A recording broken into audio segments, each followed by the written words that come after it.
Good afternoon, everyone. It's Robert from On My Turntable. Hope you're having a great afternoon. It is Sunday afternoon. Just got home from work not too long ago.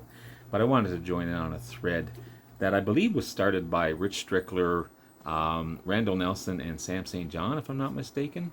I'm not 100% on that. If I am, I apologize. But I was definitely watching my great friend Rod, Happy Hippie, the vinyl guy, do his thread response to this yesterday, and I loved it, and I promised I would do a video on this one. My 10 favorite American bands. I could have shown so many more, but I chose 10 of some of my favorites for sure. So let's get into it. I don't want to spend too much time in your introduction, but please go over to Rod's channel, Rich's channel, Randall's channel, and Sam St. John's channel, and like, subscribe, leave wonderful comments, because I love all these guys. So these aren't in any particular order. There's no top 10. There's no 10 to 1 type of thing. It's just I'm going to show some great bands. So right off the bat, my favorite album of 2021. This is Styx and Crash of the Crown. I love Styx. I love their earlier stuff. Their first few albums just rocked. Then they got into more progressive rock, more arena rock, some pop elements. Then unfortunately later on in life they get into ballady, sappy kind of music, and I lost interest up until they refreshed their band, got Lawrence Gowan in to replace Dennis DeYoung, who is still a fantastic artist in his own right, but he will love the theatrical stuff. And that's why I chose Crash of the Crown as my top album for 2021. It's just amazing. Lawrence Gowan sings on half of the album. Tommy Shaw sings the other half and just blows the doors off of everyone. So Styx formed way back in 1972 from Chicago. Again, progressive rock, arena rock, pop elements, 17 studio albums, a few lineup changes, but fairly consistent throughout. James J.Y. Young, just a remarkable guitarist, one of the only original members in the band. Yeah, amazing stuff in Styx, Crash of the Crown. But check out the earlier stuff, just amazing stuff. I had to show my favorite album for these guys, and that goes between Rocks and this one. This is Toys in the Attic, of course, Aerosmith. I've seen these guys a few times. Great band from Boston, formed in 1970. Steven Tyler and Joe Perry, the Toxin Twins, of course.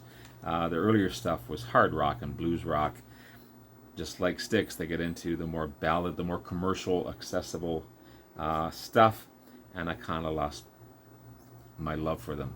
They still put out some good stuff, but I prefer their earlier stuff, like Rocks. And my favorite goes between Rocks and Toys, but Rocks, 1976, their fourth studio album, and this one here, Toys in the Attic, 1975, their third studio album, with big hits like Sweet Emotion and Walk This Way.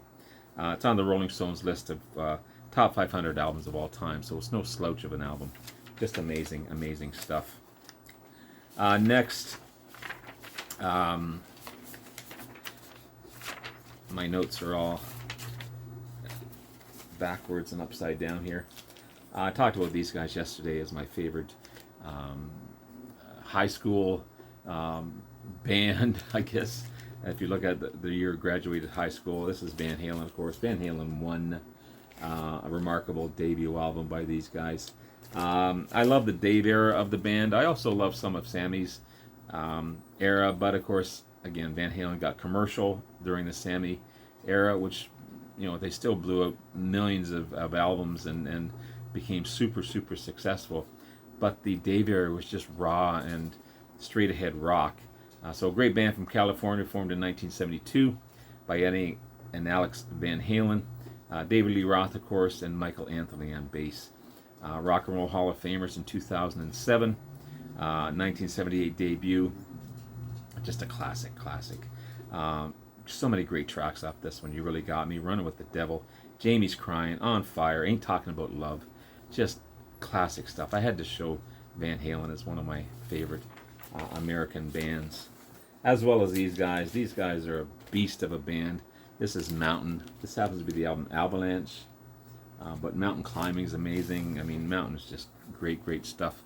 A great hard rock, blues rock from Long Island, New York, led by vocalist and guitarist Leslie West. formed way back in 1969. Of course, their big hit Mississippi Queen, part of Woodstock. 1974 Avalanche is their fourth album. They do a great cover of I Can't Get No Satisfaction. Then you got other great tracks like Allison and Swamp Boy, and You Better Believe It. Just fantastic, fantastic stuff in Avalanche and Mountain. Next, I had to show these guys as well. These guys, I love these guys.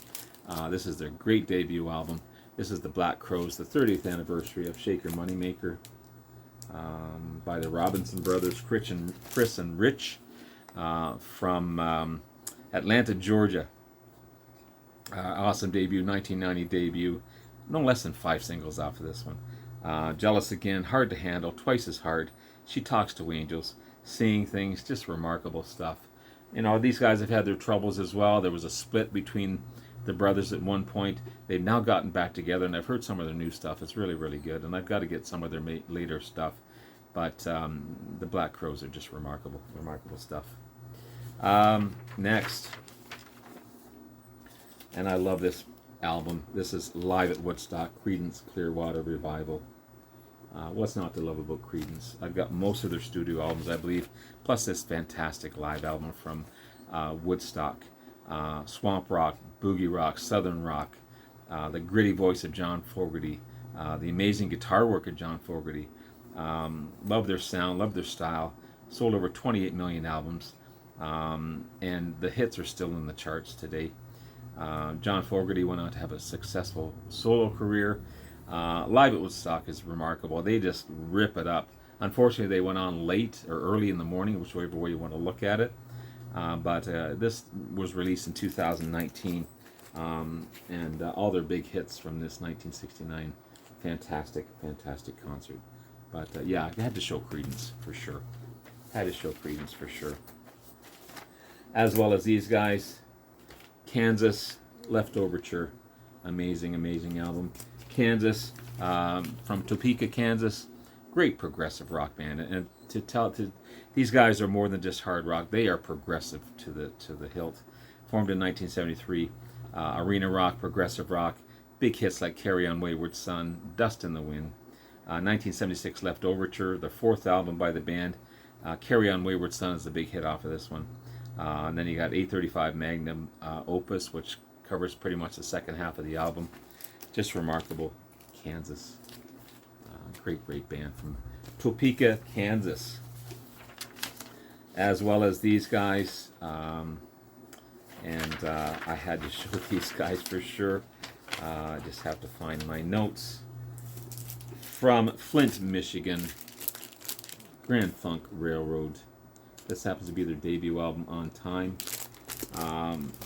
Amazing stuff. Initially a three-part trio band, Mark Farner, Don Brewer, and Mel Schacher. And then later on they went on to get Craig Frost on keyboards.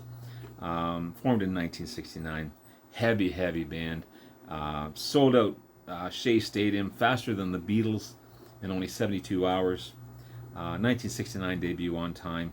You got Time Machine, High on a Horse, Heartbreaker, Please Don't Worry. Just fantastic, fantastic stuff in Grand Funk Railroad. Thanks to, and I'll be ever grateful to Aaron Mutha Alamere showing me Clutch. This is Weathermaker Vault Series Clutch. What a great, great band from Germantown, Maryland. Stoner rock and blues rock. With the great lead singer Neil Fallon. Just remarkable stuff. Heavy, hard, great rock, great riffs. Again, stoner rock at its best. Thank you, Aaron, for getting me into Clutch, and I've got quite a few of their studio albums. This is the Weathermakers Vault Series. Great cover tracks and re-recordings, and I love this awesome band in Clutch. Amazing stuff.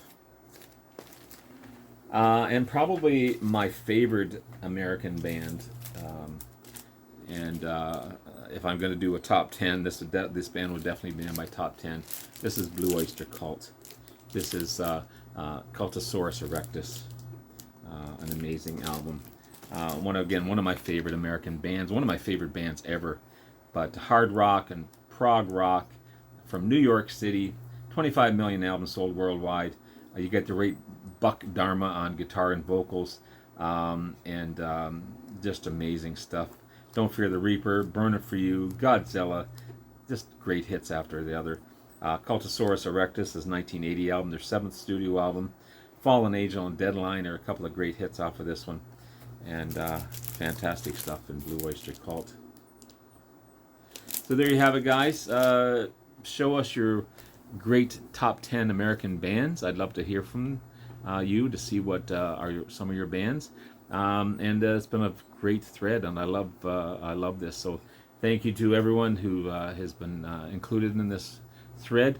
Hope to see more, and take care. Have yourself a wonderful day. Love you all. Bye now.